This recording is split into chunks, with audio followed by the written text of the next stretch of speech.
Hello, everyone. Good to see you all today for Neurotransmission number 4, where we normalize the professional practice of starting on time in Web3 and cryptocurrency.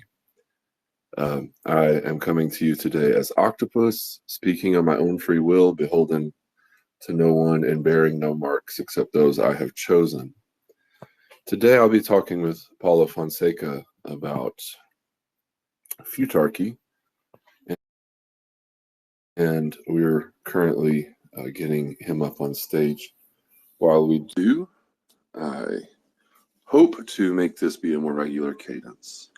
So for a few weeks I was not here, but moving forward in the new year especially, I expect this to be a regular thing. Paulo, I believe you should have speaker status. So I wish there were. You're here, excellent. So welcome. And we agreed beforehand that this would be roughly the length of a 1990s TV sitcom. So we're shooting for like 22 minutes. How are you today? I'm good. I'm not feeling particularly funny today, so I'm not sure if it's going to be a sitcom, but yeah, let's see. All right. We agreed to talk about Futarchy, and my first question is, how do you actually pronounce it? Is it Futarchy or Futarchy or Futarchy? Is it Futarchy? I have no idea. Futarchy. I think both work actually. Okay. So that's okay. Let's use whatever we feel like. And you said you've been thinking about it lately.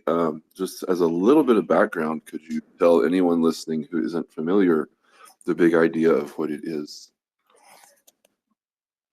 Yeah, right. So it's the idea that markets can decide on the outcomes of governance proposals, specifically applied to DAO governance. So I've been into DAOs for a while. I'm a builder of DAO tools, and also been a Arbitrum DAO delegate for a while.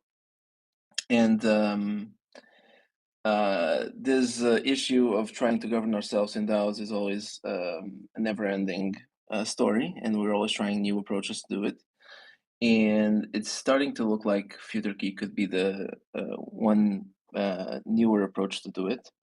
And there's been some experiments going on, and I've been following them, and I've been trying to figure out if they make sense, if they improve outcomes, if they at least are interesting to the usual drama in the proposals. Basically, for in the way there has been experimented recently for let's say a snapshot proposal where a DAO is trying to decide something. You can have a prediction market on the outcome of that proposal, which basically says if that proposal passes, the token price of that community of that DAO will go up or will go down. And if the proposal gets rejected, the token price will go up or will go down, right? And so it tracks the predictions of people regarding the token price of their community's token um, if it is impacted by the proposal passing or not. And um, this is actually one of the variations of Futarchy called advisory Futarchy, where basically the prediction market doesn't really decide the decision that is being voted on, but advises on what people should vote on, basically. For if the prediction market says that the price of the token will go down if this proposal passes, then maybe delegates and token holders should vote to not pass the proposal. So it's a flavor of Futarchy that's being experimented with called advisory Futarchy, and there's been a few proposals and a few DAOs that have used it, and the results have been pretty surprising. So yeah, that's basically the scope of what we agreed to talk about. Yeah. Are you interested in discussing any of the specific instances, or would you prefer to keep it at a more general? Yeah, I think we could go into the specific. There's only a few ones that have been that have had interesting results, and I think we should use them. I mean, my recent curiosity about the topic is exactly about that. It's because these few experiments, and I'm talking about one proposal in Gnosis DAO, and I think two proposals in Claros cooperative. They have had prediction markets open in a Futarchy platform called Futarchy.fi, while the governance vote was going on at the same time. And there's even an integration between Futarchy.fi and Snapshot.box, where the prediction market outcomes and current bets show up in the proposal on Snapshot. So when people are voting, they can see what the prediction market is saying. And in this particular proposal, there have been big delegates actually that voted in specific ways because the prediction market was saying so, right? So that's one of the interesting ways this dovetails with normal DAO governance, because it looks like prediction markets and future key markets in this case are indeed influencing and advising how delegates should vote on proposals, and that already happened in both examples. Yeah. It seems a bit gameable in the sense that there's this important signal which is purchasable, and so then there's always this question of like is there any motivation to purchase the signal or control the signal for some other type of return? Am I being paranoid? Justifiably so, a little bit, I would say. So the prediction, just to clarify, the prediction market doesn't predict if the proposal is going to pass or not. It predicts if when the proposal price, if the proposal passes, the token price will be X, and if the proposal doesn't pass, the token price will be Y, right? And so you bet on the prediction of the token price, which is kind of a proxy to say on the impact of the proposal passing or not, right? And the impact being the token price moves. To be able to manipulate this, you would need to bet on the prediction market, expect a specific outcome on the proposal vote, and For move the instance, token this price one is accordingly, right? So you would have to actually be able to have weight in a bunch of should Gnosis DAO full Gnosis things at the same time, which can be doable if you have a lot of power in the specific community, but it's not that common, I would say. So there's this distinction that's important, which is you're not actually predicting if the proposal is going to pass or not. You're predicting the token price if it passes and the token price if it doesn't pass, and how close it is. So yeah, that's it. So what is the advantage of this over more traditional advisory, which would have been maybe just people discussing on forums or in DMs or something? Like, what is it? What excites you about it? Well, yeah, that's the right question, I'll say. First of all, in normal, typical DAO governance, only delegates actually have a say, right? Only people that have delegated tokens can vote, and usually only those comment on the forums or talk about proposals in Telegram chats and so on, right? So the amount of people that are involved is a very select few. Is only the bigger delegates, I would say, right? And there's an inherent discrepancy between huge delegates and smaller delegates. Sometimes the bigger delegate has 200 times more voting power than a smaller delegate. So their voice and their opinion counts 200 times more. So that's a normal token-weighted voting DAO delegation paradigm that we've been following for a while, right? Which means that not a lot of people are involved. But on prediction markets, everybody that has some money to bet, they can bet, right? And they can arbitrage and try to make some money out of predicting the right outcome. So the universe of users that would be able to use this kind of advisory Futarchy markets it's much bigger. So that's the first thing that I find interesting, is that it is much more accessible to many more people, and somehow, following the idea of wisdom of the crowds, it can be a better representative of more brains trying to figure out if this proposal will be a good impact or a bad impact on the community, right? And also, I think from the two previous experiments, the bigger ones, I think it has been used by delegates as another source of information on how to decide, how to vote on the specific proposal. Because there have been indeed a few big delegates on both Gnosis and Clerus that have voted, and the vote reason that they casted with their vote is, well, the Futarchy market said no, meaning the token price will go up if the proposal doesn't pass. So I'm voting for the proposal not to pass. So yeah, it being an advisory to delegates and to bigger delegates is interesting, because we're getting to a point where in DAO governance, delegates are getting really, really saturated of reading a bunch of proposals, following a bunch of forum comments to try to figure out how to decide to vote on proposals. And there is indeed a bunch of delegates that vote and they don't even read proposals, right? And so if they could just, go to the vote and figure out, oh, the market is saying X, so I'm going to vote X. It's an interesting, lazy way of doing it, at least.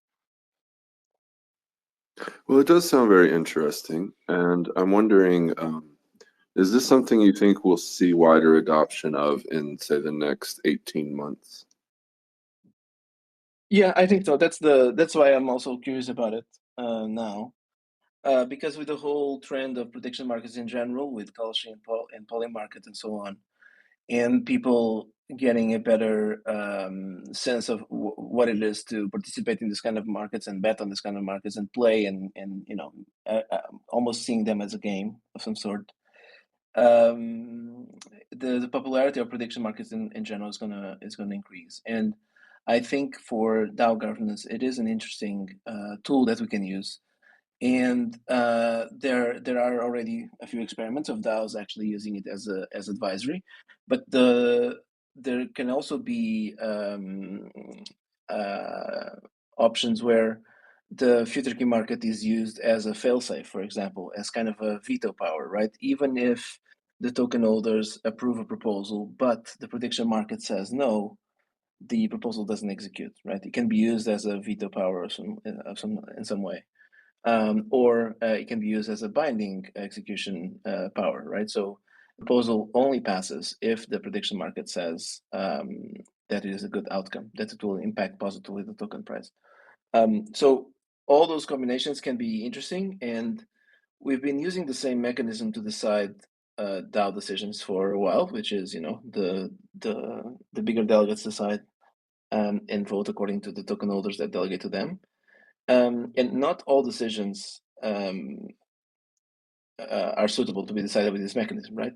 And so from a point of view of adjusting the governance mechanism to different types of decisions, I'm sure there will be several types of decisions where it doesn't make sense to galvanize the whole delegate body to vote in a particular parameter change of a protocol. But if there's a prediction market and people are betting on the outcome, and the wisdom of a crowd that is betting on that market says that the token price will be going up if the parameter change is executed, then it can be automatically executed based on that prediction market. So maybe that's a better way of deciding those kinds of decisions. And the reason why it's interesting is because usually delegates, they are not the token holders, right? The bigger delegates, they are representing someone else that actually holds a token that delegated to them, which, you're not really putting your money where your mouth is when you're voting as a delegate if you don't own the tokens that you're voting with, right? But with prediction markets, you're putting your money betting on a specific outcome. And so I think it creates more alignment between people that are betting with conviction that something will impact positively or negatively if it passes, versus a delegate that happens to have had delegated to them a few years ago a bunch of tokens, and now just needs to click through the interface to vote without really thinking too much about the outcome of the vote, right? So there's also that, which I think is also interesting, and there's also opportunities for smaller delegates that if they just normally vote on DAO proposals, their token weight doesn't influence the proposal, right? The result at all. But if they really have conviction that contrarian conviction specifically, that the proposal passing will impact negatively the token price, they can put some money on the market and actually make a lot of profit. So yeah, the issue nowadays is more with prediction markets in general, is more bootstrapping the liquidity for those prediction markets. And in the latest Gnosis proposal that used the Futarchy market, the Futarchy.fi market, to try to predict the outcome, the market went up to $200,000 in liquidity, or $250,000 in liquidity, I think. So it's quite a bit for just a DAO proposal, you know. And it was a contentious proposal, so you know, people, I guess people were having fun betting one way or the other. But it's not nothing. It's 200,000 in liquidity in a 1 week long vote is actually interesting. And so yeah, we're having there's some good signs out there about that. So what you said, also you've mentioned two ideas that were new to me, or that I hadn't thought of in a while. One is that there's not a whole lot of consequence generally to delegate decisions in terms of their own reputation. It seems like the delegated amount is pretty much static. People delegate and forget. And it sounds like this is a way to give a sense of greater accountability and interactivity. Do you see that as well? Yeah, I mean, in the traditional token-weighted DAO delegate voting, the accountability mechanism should be that the token holders should undelegate from a delegate that has not voted according to their interests, right? And should delegate the tokens to some other delegate that has voted according to their interests. Now, the token holders are not really paying attention of how delegates vote, to be honest. And redelegation doesn't happen that often at all. For example, in Arbitrum DAO, which is the one that I'm more familiar with because it's the one that I'm a delegate in, there has been some redelegation in the last few months. And I mean, 1 year ago, the biggest delegates are not the biggest delegates anymore, right? Because there was massive redelegation. And so in Arbitrum DAO, I guess you could say that token holders are paying attention, kind of, to how delegates vote and the opinions they express, and delegating and undelegating accordingly. But that's not really common in most DAOs. With Futarchy, it can be, I mean, it opens up a different avenue for influencing decision making, right? Especially with advisory Futarchy, because if delegates don't usually are accountable for the votes that they make, then they don't really have a good reason to vote one way or the other, right? And if they are lazy to actually do the work of researching the proposal and the pros and cons and forming an opinion on how to vote for or against, they could just, you know, do the lazy approach of relying on the prediction market and just vote according to the prediction market, which I predict will lead to more people voting because the vote is easier to do because you just copy the prediction market and that's it. And also at the same time giving more power to the predictions that are being made in the prediction market, right? Because then it kind of becomes a self-fulfilling prophecy for real. And it actually advises and influences the actual vote. So yeah, I mean, I think that nowadays most delegates not really being held accountable of the decisions that they make while they vote actually gives more power to this kind of new mechanisms like this kind of advisory Futarchy, actually.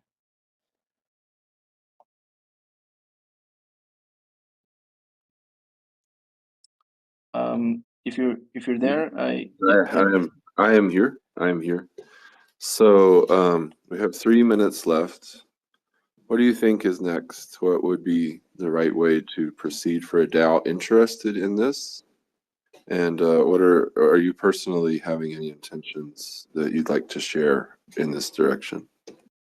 Yeah, well, I'd like to see maybe a bigger merge between advisory Futarchy specifically and voting platforms. That's one. And there's a proposal on Gnosis DAO for the DAO itself to bootstrap the liquidity for prediction markets on its governance with $100,000. And I guess maybe this proposal will go up for a vote in a week or two or something. And I think DAOs should start to think about this as another way to incentivize governance participation. Just because people nowadays find it fun to bet on prediction markets, and maybe this fun angle will bring more governance participation, specifically with DAOs that are struggling to get enough governance participation due to voter apathy, which always happens, and difficulties to reach quorum and so on. So DAOs should think a little bit about, okay, maybe we should get a little bit of our treasury to fund the liquidity on these kind of markets. So that's one. And it will bring a new way, a new approach on how to make decisions, a much more data-driven, I guess, or a much more market-based approach to make decisions, because I predict that there will be a bunch of trader-minded folks that would come to DAOs to get some money out of making the right prediction, and their bets will actually start to influence outcomes. So this is something that people in DAOs should be aware of, because creating a prediction market is permissionless, and so if there's a huge DAO that is coming up with a controversial proposal, and if someone creates a prediction market and starts betting, and that the outcome of those predictions are interesting, then DAOs also need to take that into account on how to manage their governance process and governance flows as well. So that's where I think it's going. For example, Snapshot already integrates with Futarchy 5 by showing the predictions on the vote UI. And so it will be, that's already live in Claros and Gnosis on the previous experiments. So it will be interesting to see more DAOs doing that, and more vote reasons from big delegates that basically say, well, I actually didn't do the proper research to be able to form an opinion to vote on this proposal, and I just follow what the market said. So the market says no, and I voted no. So that's probably going to happen way more. Well, thank you so much for your time, and it was very interesting to hear more about this. Any last thing you want to plug before we say goodbye to everyone? I mean, just general DAO governance. DAO governance is fun. I think Futarchy markets make it more fun. There's always interesting proposals and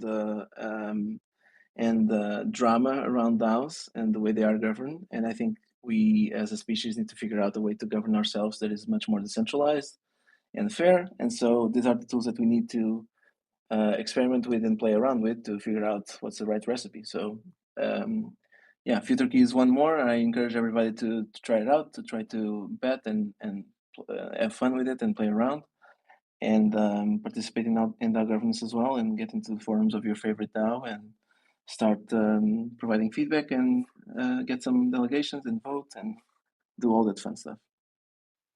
Fantastic, friend. Thank you, and have a great day. And until we meet again, be well. You too, Octopus. Stay cool, man.